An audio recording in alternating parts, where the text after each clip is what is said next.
ಇದೊಂದು ಡಬ್ಬ ಇರುತ್ತೆ. ಈ ತರ ಮಾಡಿದ್ರೆ ನಂಗಂದ್ರೆ ಬೇರೆ ಬೇರೆ ತರ ನಾನು ಹೇಳ್ತೀನಿ ಹೇಳು. ಈಗ ಒಂದು ಡಬ್ಬ ಇರುತ್ತೆ ಆಯ್ತಾ, ಡಬ್ಬದೊಳಗಡೆ ಈ ಕುಂಡ ಇಡ್ತೀಯ, ಒಂದು ತುದ್ದೊಳಗಡೆ ಟಾರ್ಚ್ ಬಿಡ್ತೀಯ, ಟಾರ್ಚ್ ಲೈಟ್, ಇನ್ನೊಂದು ತುದ್ದೊಳಗಡೆ ಸನ್ಲೈಟ್ ಬರುತ್ತೆ. ಅದು ಎಕಡೆಗೆ ಹೋಗುತ್ತೆ ಗಿಡ? ಸನ್ಲೈಟ್ ಅನ್ಸುತ್ತೆ. ಸನ್ಲೈಟ್ ಹೆಂಗ್ ಗೊತ್ತಾಗುತ್ತೆ ಅದಕ್ಕೆ? ಟಾರ್ಚ್ ಫ್ರೀಕ್ವೆನ್ಸಿ ಮೇಲೆ ಸನ್ಲೈಟಿಂಗ್ ಫ್ರೀಕ್ವೆನ್ಸಿ ಬೇರೆ ಇರುತ್ತೆ, ಟಾರ್ಚ್ ಲೈಟಿಂಗ್ ಬೇರೆ ಇರುತ್ತೆ. ಇದು ಆಮೇಲೆ ಫಸ್ಟ್ ಯಾವ ಕಲರ್ ಇರುತ್ತೆ, ನೆಕ್ಸ್ಟ್ ಯಾವ ಕಲರ್ ಆಗುತ್ತೆ? ಇದು ಬೇರೆ ಬೇರೆದ ಮೇಲೆ ಡಿಪೆಂಡ್ ಕಣ. ಅದು ನೋಡಿದ ಅದು ಆರೆಂಜ್ ಕಲರ್ ಬರುತ್ತೆ, ಬಟ್ ಅದು ಸ್ವಲ್ಪ ಬಿಟ್ಟಿತ್ತು, ಅದು ಇನ್ನೂ ಬಿಟ್ಟಿಲ್ಲ.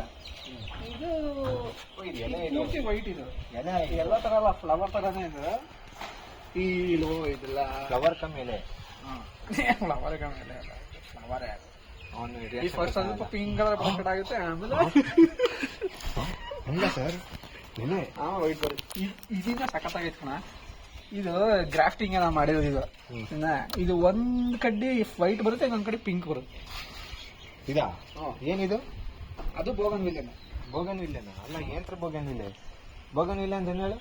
ಗಿಡ ಯಾತ್ರ ಗಿಡ ಇದು ಅದು ಸೇಮ್.